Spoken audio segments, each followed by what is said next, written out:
할렐루야. 우리 옆에 계신 성도님들과 인사 나누겠습니다. 오늘 하루 열심히 생활한 당신을 보니 너무 긴가요? 오늘 열심히 생활한 당신을 보니 하나님을 보는 것 같습니다. 네. 우리 1월부터 새로 시작하자고 지난달까지 한 거 혹시 기억하시죠? 1월은 새해여서 다짐한 거 열심히 하자고 했고요. 2월은 우리 음력 설날 다시 시작하는 설날이어서 시작하자고 했고요. 3월은 새학기니까 로마 달력 얘기를 꺼냈죠. 로마 달력 초보는 3월이 새해였다고요. 그래서 다시 시작하자고. 4월은요? 4월은 지난달 기억 안 나시나요? 네. 새싹들이 나니까 새싹처럼 새로 시작하자고요. 5월은 계절의 여왕이라고 합니다. 왜입니까? 생활하기 좋은 날씨고요. 꽃들 중에 꽃인 장미가 흐드러지게 피는 날이기도 합니다. 또 어린이날, 어버이날, 스승의 날, 부부의 날, 성인의 날 등 가정의 달이기도 합니다. 그래서 5월은 계절의 여왕입니다. 또 5월은 아픔의 달이기도 합니다. 1980년 광주의 희생은 우리에게 정신적인 왕정에서 민주주의로 넘어가는 계기를 마련했습니다. 제가 다녔던 모교의 선배님이신 유동훈이라는 신학생이 도청을 사수하다 순교하기도 했습니다. 가정으로는 서로를 위한 날이 많고 사회적으로는 보다 좋은 나라에 대해 중요한 기점이 된 5월, 2024년 다짐한 것을 잊지 마시고 다시 시작하시는 5월 되기를 간절히 소망합니다. 다음 달에 또 잊으셔도 됩니다. 저는 부모님이 사시는 집에 가면 빛바랜 사진첩을 자주 봅니다. 그 이유는 그 시절, 어린 시절 좋았던 기억들을 떠올리며 어떤 식으로 하나님께서 저와 함께 하셨는지를 기억하기 위함입니다. 제 사진첩이니까 제가 주인공이어야 하지만 가끔 제가 빠져있는 사진들이 있기도 합니다. 지금처럼 어린이들도 쉽게 핸드폰을 들고 사진을 찍는 시대가 아니었기에 제가 빠져있는 사진을 제가 찍었다고 할 수 없지요. 그런데 왜 그 사진은 제 사진첩에 있는 것일까요? 제가 궁금해서 물었습니다. 그 사진에 나와 있는 동생에게 물었더니 그 동생이 친척집에서 찍은 사진인데 같이 사진 찍으러 가자고 하니까 저는 이제 시골에 오랜만에 내려가니까 동네 개들을 관찰하려고 다른 곳으로 가서 그 사진에 찍히지 않았다고 합니다. 사진에 남겨진 사실, 눈으로 보는 가시적인 것과 그 사진을 보며 떠올리는 저의 기억의 괴리를 말씀드리고 싶었습니다. 오늘 본문이 그렇습니다. 요한복음의 표징은 예수가 누구신가를 우리에게 알려주고 이를 알므로 일어나는 변화를 우리는 목도할 수 있습니다. 그러므로 오늘 본문의 사건은 예수가 누구신지를 명확하게 보여주며 기술되지 않는 부분, 그러니까 기록되지 않는 문맥에도 이 모든 것이 예수님이 계시기에 많은 것이 가능함을 우리에게 알려주고 있다 하겠습니다. 첫 번째 표적은 무엇이었습니까? PPT 보시면요. 물이 변하여 포도주 되었죠. 좋은 포도주가 되었습니다. 이를 통하여 예수의 제자들이 예수를 믿었습니다. 그리고 또한 혼인잔치는 행복하게 기쁨으로 끝났습니다. 이를 통하여 인간의 인생을 완성하시는 메시아가, 즉 구원자가 예수라는 것을 알려주었습니다. 두 번째 표적은 무엇이었습니까? 왕의 신하의 아들을 고침으로 왕의 신하는 자신의 왕이 헤롯이 아닌 예수를 왕으로 고백함을 우리는 알 수 있었습니다. 이는 예수는 만왕의 왕, 만민의 왕임을 우리에게 알려주는 것이었습니다. 세 번째, 오늘 말씀을 통하여 우리에게 보여주는 표적은 무엇입니까? 말씀을 묵상하며 알아가겠습니다. 오늘 본문의 배경은 유대인의 명절로 시작됩니다. 유대인들에게는 3대 명절이 있는데요. 그것은 유월절, 오순절, 초막절입니다. 많은 학자들이 오늘 본문에 있는 유대인의 명절은 오순절이라고 합니다. 그렇게 추측하는 이유는 2장 23절 유월절 이야기가 나오고 사건이 진행되는 것으로 보아 유월절 다음인 오순절이라고 생각합니다. 또 다른 의견은 초막절이라고 합니다. 초막절로 보는 사람들은 아픈 이의 연수가 38년, 그러니까 40년에 가까운 초막절을 광야의 생활을 기억나게 한다고 하여서 초막절이라고도 합니다. 어찌되었건 오늘 본문은 유월절은 아닌 걸로 결론을 낼 수 있습니다. 다음 PPT 보시면요. 이 세 개의 절기들의 가장 핵심은 무엇입니까? 그것은 공통적으로 나와 있는 단어 있죠. 자, 한번 보시면 감사. 그렇습니다. 자유를 주신 감사, 율법, 말씀을 주신 감사, 광야에서 지켜주시고 보호하심을 감사하는 것이 유대인들의 명절의 핵심입니다. 이렇게 감사해야 할 날에 예수님은 성전으로 바로 들어가지 않으시고 베데스다로 가십니다. 베데스다는 우리말로 은혜의 집입니다. 예수님이 왜 그곳으로 먼저 가셨는지 이유는 중요치 않습니다. 그곳으로 예수님이 가셨고 예수님이 보신 그곳에는 많은 환자, 보이지 않는 사람, 걷지 못하는 사람, 혈기 마른 사람들이 가득했습니다. 그렇습니다. 예수님은 성전 안에 건강한 사람들에게 먼저 가신 것이 아니라 아픔이 있는 곳에 먼저 가셨습니다. 사람들의 아픔이 많은 곳을 예수님은 바라보시고 찾으십니다. 또 예수 그리스도가 계심으로 이제 말로만 베데스다, 은혜의 집이었던 그 공간이 희망이 생기기 시작했습니다. PPT 보시면 이게 베데스다에 이제 남아있는 모습인데요. 저도 가보지는 않았습니다. 그런데 깊이가 한 7m 정도 된다고 합니다. 그러니까 굉장히 깊지요. 베데스다의 위치는 성전 옆 양의 문 주변에 있습니다. 양의 문은 제사를 위한 양들이 드나드는 곳입니다. 저기 빨간 곳으로 동그라미 친 게 양의 문입니다. 그러므로 그 옆에 못은 제사와 관련된 모든 것을 씻어내는 물과 사람이 정결하기 위해 필요한 물들이 있었을 것으로 이렇게 추측해서 지금 이 사진은 예루살렘 가면 모형으로 이렇게 만들어 놨다고 합니다. 그래서 베데스다 못이 두 곳으로 나눠져 있지요. 그런데 그곳에 천사가 가끔 내려온다고 합니다. 저는 이 구절이 잘 이해가 되지 않습니다. 그래서일까요? 성경책에는 대가로가 있지요. 그리고 설명이 있는 성경책 아래 보시면 이렇게 써져 있을 것입니다. 어떤 사본에는 이 구절이 없다. 그런 성경책 있으신가요? 네, 좋은 성경책 갖고 다니시는 겁니다.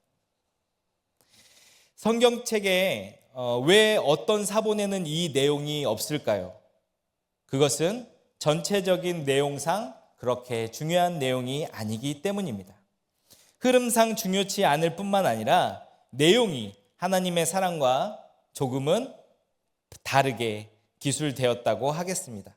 그럼에도 이 구절이 오늘 우리가 보는 성경에 들어있는 이유는 유대인들의 사고를 우리에게 보여주기 위함입니다. 천사가 물을 건들면 물에 들어가는 사람이 낫습니다. 맞습니까? 맞습니까? 물음표. 아니죠. 전제가 하나 더 붙습니다. 천사가 물을 건들면 물에 들어간 사람이 낫는 것이 아니라 가장 먼저 들어가는 사람이 낫습니다. 그리고 모든 병이 낫는다고 합니다. 1등만 기억되는 세상이 되었습니다. 바로 우리가 닮지 않으려고 그 세상과 분리되려고 노력하는 세상을 천사가 만들었습니다. 물이 움직이고 처음 들어가는 사람만 나으니 이곳에는 많은 불의가 있었을 것입니다. 누구는 많은 사람을 고용해서 다른 이들이 들어가지 못하도록 막았을 것입니다. 가장 가까운 자리를 차지하기 위해 온갖 술수를 부려서 물과 가장 가까운 곳에 위치했을 것입니다. 사실 이런 술수를 저는 살면서 잘 부려보지 못해서 더 많은 술수를 열거하지 못하겠지만 아마 1등으로 들어가기 위해 이보다 많은 술수를 더 부렸을 것입니다. 또 다른 물음은 왜 천사는 가끔 내려와서 이렇게 많은 사람들을 힘들게 할까입니다. 조금 자주 내려와서, 아니 매일 3번씩 내려와서 하루에 3명씩 낫게 했다면 38년이라는 시간 동안 어마어마한 사람들을 낫게 했을 것입니다. 이런 질문들과 상상들이 계속 생겨나지만 오늘 본문이 말하고자 하며 우리에게 보여주고 싶은 것은 무엇일까요? 그것은 유대인의 사고의 전반적인 불의와 가끔 내려오는 천사가 하는 치료 행위는 표적이 아니라는 말을 하기 위함입니다. 즉 요한복음에서 치유의 기적은, 이 놀라운 일들은 표적과 표징과 관계없다입니다. 그러므로 우리에게 표적이 무엇인지 다시 한번 집중하게 합니다. 5절을 함께 읽겠습니다. 거기 38해 된 병자가 있더라. 거기에 38년 동안 아픈 사람이 있었습니다. 이 아픈 사람은 어떻게 아픈 사람인지 정확히는 기술되지 않았지만 굉장히 오랜 시간 아팠던 사람입니다. 그리고 움직이기는 하지만 부자연스럽게 움직인 듯 합니다. 그런데 왜 38년일까요? 라는 물음을 던져보면 38년 아픈 사람을 왜 38년 아팠냐고 물어보시면 38년 아프니까 38년 아픈 사람이라고 이야기한다는 대장금의 멘트가 생각나지만 표적의 사건을 볼 때 요한복음에는 상징적인 숫자를 자주 쓰는 것을 우리는 기억할 수 있습니다. 그래서 38년이라는 숫자가 어디에 쓰였는지 한번 찾아보았습니다. 신명기 2장 14절 말씀입니다. 우리 함께 읽겠습니다. 가겠습니다. 그러나 세례 시내를 건너기까지 38년 동안 이때 그 시대의 모든 군들이 여호와께서 그들에게 맹세하신 대로 진영 중에서 다 멸망하였느니라. 아멘. 하나님께서 이 힘없는 백성을 광야에서 38년 동안 지켜주심을 보여주고 있는 그 해를 38년 동안이라고 썼던 말씀을 우리는 신명기 2장에서 찾을 수 있었습니다. 그러니까 38년은 광야에서 하나님의 백성을 삼고자 하는 이들을 훈련시키는 하나님의 사랑과 보호하심을 보여주는 기간이며 아직 40년이라는 완성되지 못한 완성에 가까운 시기라는 것입니다. 그러므로 오늘 38년 동안 아픈 이는 이제 하나님의 사랑과 보호하심을 깨달을 때 나음을 입을 것이라는 것을 우리에게 미리 알리고 있다 하겠습니다. 그래서 예수님은 그에게 낫고자 하느냐 물으십니다. 그런데 그의 대답은 무엇라 합니까? 우리 7절 읽겠습니다. 병자가 대답하되 주여,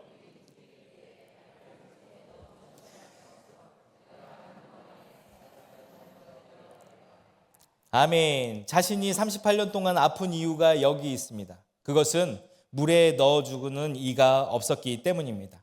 물에 넣어주는 이가 없으니 혼자 가야 하는데 가는 동안 다른 사람들이 먼저 들어갑니다. 그렇기 때문에 치유되지 못하고 계속 아픈 것이라고 생각합니다.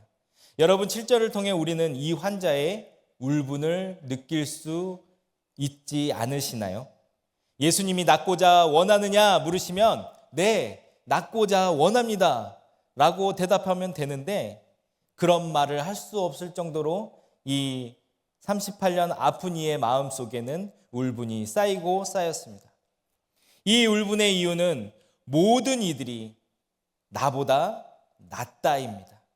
다리가 조금 괜찮았어도, 남들보다 조금 잘 살았어도, 남들보다 더 사람들을 부릴 수 있는 환경에 있었으면 분명히 내가 나았을 텐데 그러지 못한 자신의 삶 그리고 자신의 처지를 한탄하고 있었던 것이죠. 그렇습니다. 우리 주님은 우리의 울분과 답답한 인생의 모든 것을 토로했을 때 들어주시는 분이십니다. 이 38년 환자의 울분을 예수님께서는 들어주셨고 그 들어주심으로 인해서 이 환자는 일어나게 되었습니다. 그런데 여러 이 이유들, 그가 낫지 못한 이유들을 다시금 생각해 보면 38년 동안 베데스다라는 문 옆에서 움직임이 불편한 사람이 혼자 살아간다는 게 얼마나 힘든 일인지 우리는 알 수 있고요. 그리고 그 사람 혼자 살 수 없음을 우리는 생각할 수 있습니다. 다시 말해서 그 사람이 먹고 싸고 자고 빨래하고 그나마 움직이는 모든 과정에서 다른 사람의 도움이 필요하다는 것입니다. 그런데 이 사람은 38년 동안 이런 은혜를 체험하고도 자신이 그 은혜 가운데 살지 못했음을 우리는 발견해야 됩니다. 그럼에도 그의 울분을 들어주시고 그래 너의 그 울분의 자리를 들고 일어나 걸으라 하십니다. 말씀. 네. 일어나라는 말은 에게이레, 위에 있는 첫 번째 단어가 에게이레입니다. 에게이레 일어나, 그리고 밑에는 에게이레 타이, 다시 살며라는 말인데 이것은 부활을 뜻하는 단어입니다. 그래서 일어나라는 부활을 상징하기도 합니다. 예수님께서 38년 아팠던 환자에게 에게이레 일어나라, 페리파테이 걸으라 했을 때에 이는 부활의 의미를 담고 있다 하겠습니다. 이 사람은 자신에게 주신 놀라운 하나님의 사랑을 깨닫게 됩니다. 그래서 그는 자리를 들고 일어납니다. 다시 시작하는 새 삶을 얻었지요. 이제 어제와 다른 삶은 몸이 건강해서도 있겠지만 이제 하나님의 사랑을, 지금까지 그가 살아올 수 있었던 하나님의 은혜를 깨달았기 때문입니다. 하나님의 사랑을 깨달은 자는 예수가 누구신지 바로 보게 됩니다. 그런데 오늘 고침받은 이는 예수님이 누군지 모릅니다. 그저 예수님의 명령대로 일어나 가버렸습니다.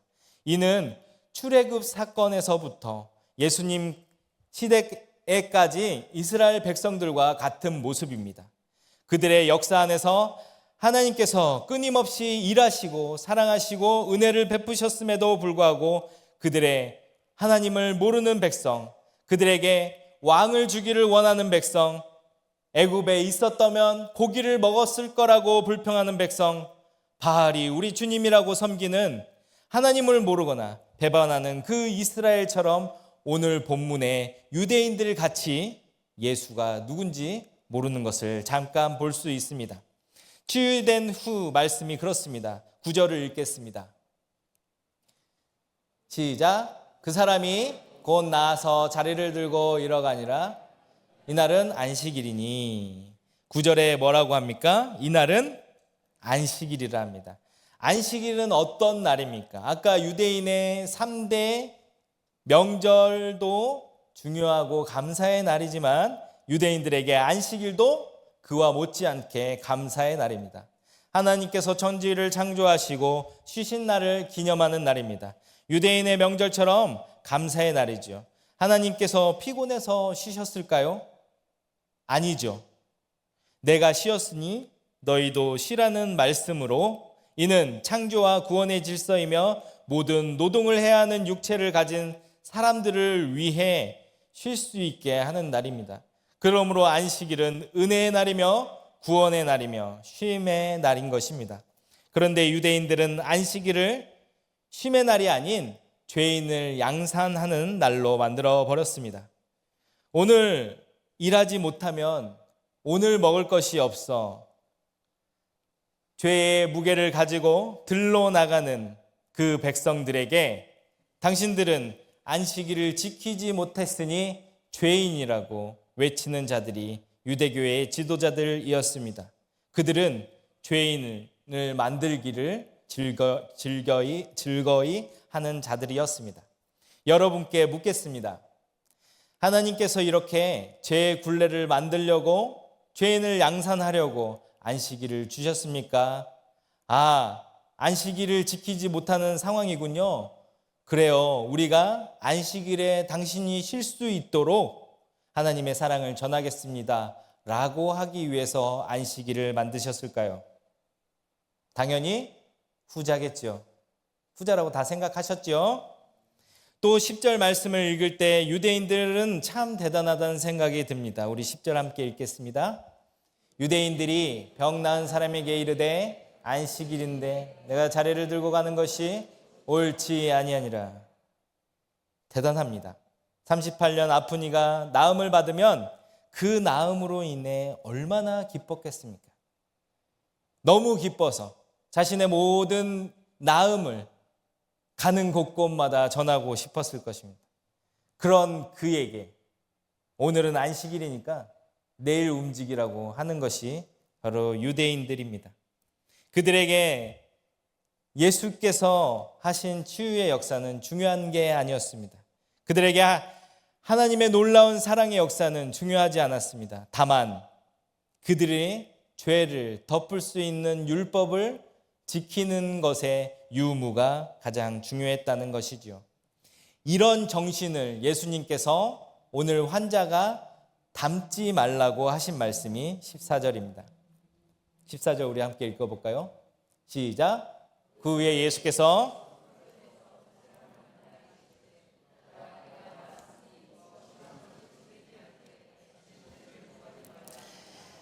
아멘. 더 심한 것이 생기지 않게 다시는 죄를 범하지 말라. 이는 무엇이냐면요. 38년 동안 아픈 사람은 율법에 의해 죄인이었습니다. 38년 동안 죄인이었습니다.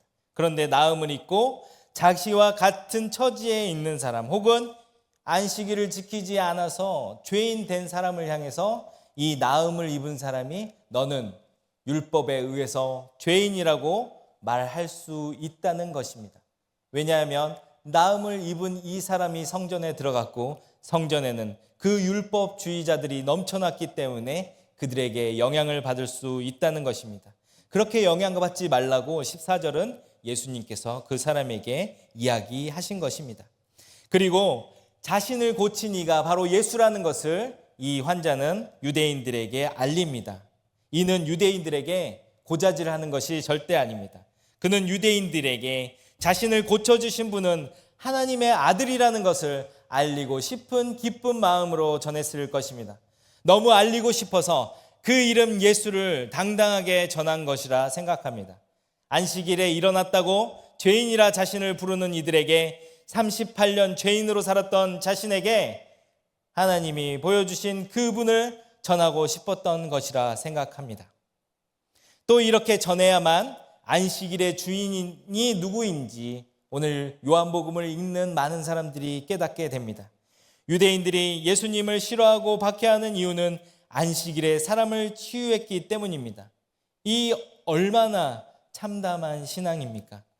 하나님이 쉬신다고 정말 쉰다고 믿는 머리에 나사 하나 빠진 것 같은 유대인의 백성인 유대인들은 정말 하나님이 쉬신다면 세상이 어떻게 될 건지 하나도 상상하지 않았던 것 같습니다. 이런 기분으로 예수님이 하신 답변을 읽겠습니다. 17절입니다. 예수께서 그들에게 이르시되 내 아버지께서 이제까지 일하시니 나도 일한다 하시매. 아멘. 하나님 아버지는 안식일에도 일하십니다. 예수님의 고백입니다. 이 고백으로 유대인들은 예수님을 죽이고자 했습니다. 자신들의 진정한 죄를 가려주는 율법을 걷어내셨기 때문입니다. 그들의 죄상이 만천하에 드러났기 때문에 그들은 격분할 수밖에 없었습니다. 사랑하는 전주 안디옥교회 성도 여러분, 우리는 예수님의 첫 번째 표적인 가나안 혼인잔치를 기억합니다. 잔치는 그리스도 예수로 인하여 행복한 결말을 맺었습니다. 이 잔치와 같은 유대인의 명절은 어떤 날이어야 합니까? 감사가 넘치는 날, 가나안 혼인잔치처럼 행복한 결말이 이루어져야 되는 날입니다. 그런데 이 중요한 날을 유대인들은 절망적인 날, 죄인을 만드는 날로 만들어 버렸습니다. 그런 그들에게 예수님은 오늘 38년 아픈 이를 통하여 베데스다의 진정한 은혜의 베데스다를 진정한 은혜의 집으로 만드심으로 하나님의 아들이 예수이시며 예수를 통하여 안식일의 주인은 또한 인자이신 예수라는 것을 우리에게 알려주고 있습니다. 이 알려주심은 무엇이 중요할까요? 하나님의 아들 예수, 즉 고대 표현으로 하나님의 아들 예수는 누구의 아들 누구는 그 아들은 누구와 같다입니다. 그러니까 하나님의 아들 예수는 하나님이신 예수님입니다. 안식일의 주인이신 인자는 사람의 아들은 예수입니다. 무슨 하나님의 아들이었다가 사람의 아들이었다가 이렇게 될까요? 그것은 하나님의 아들이신 예수, 즉 하나님이 사람의 몸으로 이 땅에 오셔서 사람의 아들이 되셨다는 말입니다. 즉 하나님이 인간의 몸으로 이 땅에 오셨기에 사람의 아들이 되셨기에 우리 또한 예수님처럼 안식일의 주인이 될 수 있다는 길을 여셨다는 것입니다. 27절 말씀입니다. 우리 함께 읽겠습니다. 또 인자됨으로 말미암아 심판하는 권한을 주셨느니라. 아멘. 예수께서 인자 되심으로 예수께로 흐르는 은혜가 우리까지 누리게 되었다는 것입니다. 이것이 세 번째 표적입니다. 예수는 하나님의 아들, 즉 하나님이십니다. 그러면서도 예수님은 사람의 아들 인자입니다. 인자는 안식일의 주인이십니다. 연결해 보면 안식일은 하나님이 쉬셨으니 사람도 쉬어야 한다는 날입니다. 즉 하나님을 통하여 사람이 쉬게 된 날인 것이죠. 그런데 유대인들은 사람을 쉬게 한다는 말이 싫었는지 안식일은 하나님의 이름으로 사람을 옥죄는 날로 만들어 버렸습니다.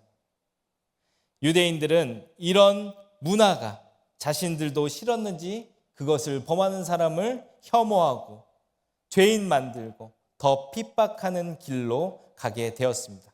그러한 상황에서 예수님은 안식일, 이날의 주인이 되셔서 하나님이 복되게 하신 날이며 이날의 주인은 이제 예수 그리스도를 따르는 우리의 날이라고 말씀하십니다. 유대인들이 예수가 그리스도이심을 싫어하는 것에 대한 정답이 여기에 있습니다. 예수를 죽이려고 하는 무리들이 예수님께 뒤집어 씌운 제목이 무엇입니까? 첫 번째는 안식일을 지키지 않았다. 두 번째는 하나님을 친아버지라 했다는 것입니다.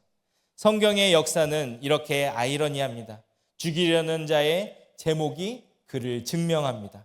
사랑하는 성도 여러분, 이 당시 유대인의 기준으로 볼 때 이 두 개 모두 우리는 다 하고 살고 있습니다. 무슨 얘기냐면요, 우리는 안식일을 지키지 않고요, 우리는 자신 있게 하나님의 자녀라고 고백합니다.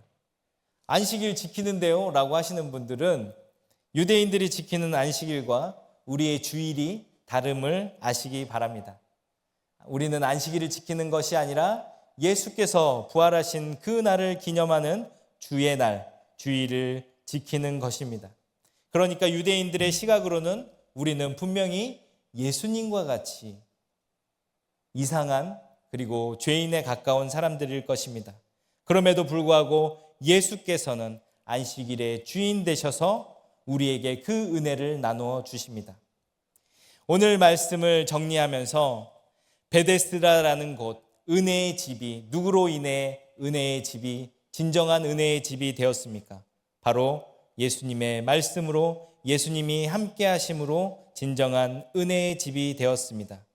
이 말씀을 기억하시고 이제 우리가 다니고 있고 우리가 모여서 예배하는 이곳 전주 안디옥 교회가 진정한 베데스다 은혜의 집이 되기를 간절히 소망합니다. 예수님은 우리에게 오늘도 이렇게 말씀하십니다. 에게 이래 일어나십시오. 우리의 구주 예수님이 말씀하십니다. 그리고 우리의 성전으로 들어가 예배하는, 즐거이 예배하는 우리 모두가 되기를 간절히 축원합니다. 이 시간 주님의 시선 함께 찬양드리겠습니다.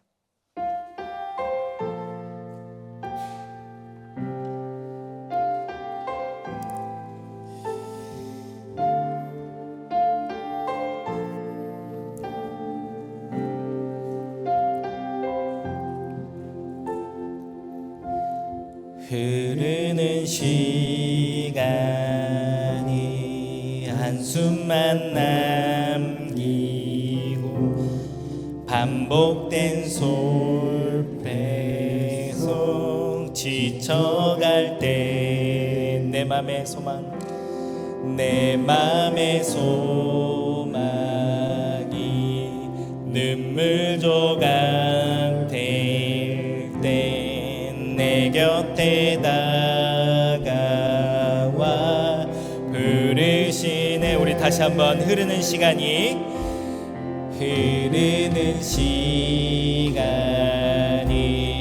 한숨만 남기고 반복된 실패 속 지나갈 때 내 맘의 소망이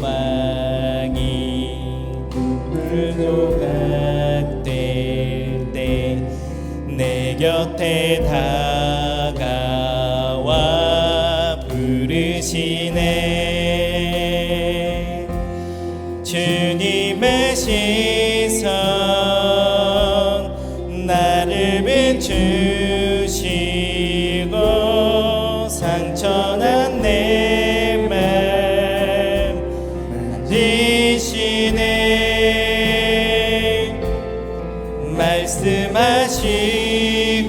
말씀하시고 회복해 하시네. 주의 사랑이 다시 살게 주님의 시선 나를 비추시고 주님의 시선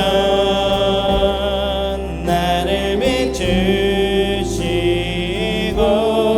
상처난 내 맘 만지시네.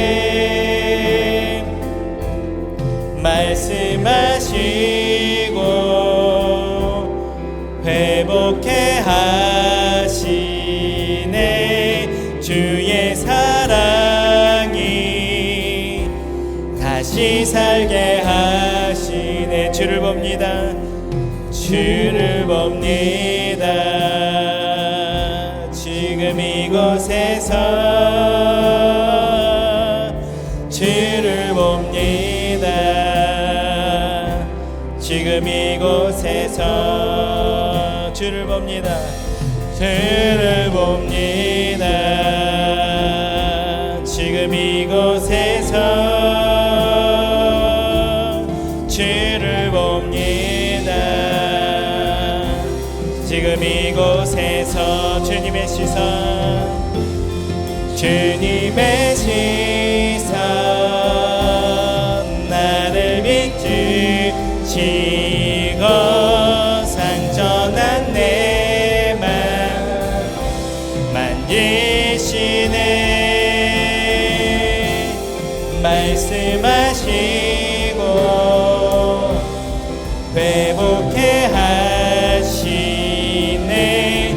주의 사랑이 다시 살게 하시네. 38년 아픈 이가 자신이 아팠던 모든 것들을 예수님께 토로하기 전 그 모든 삶에 하나님께서 그에게 주신 은혜를 생각하지 못했습니다. 그러나 예수를 만나고 예수께서 일어나라 하셨을 때에 그 많은 은혜들이 기억나고 생각되고 자각되어 그는 일어났습니다. 우리의 삶에서도 힘든 일, 어려운 일, 우리를 좌절하게 하는 모든 것들, 그 상황에서 하나님께서 우리를 붙드시고 인도하시고 은혜 주심을 깨닫는 이 시간 되길 원합니다.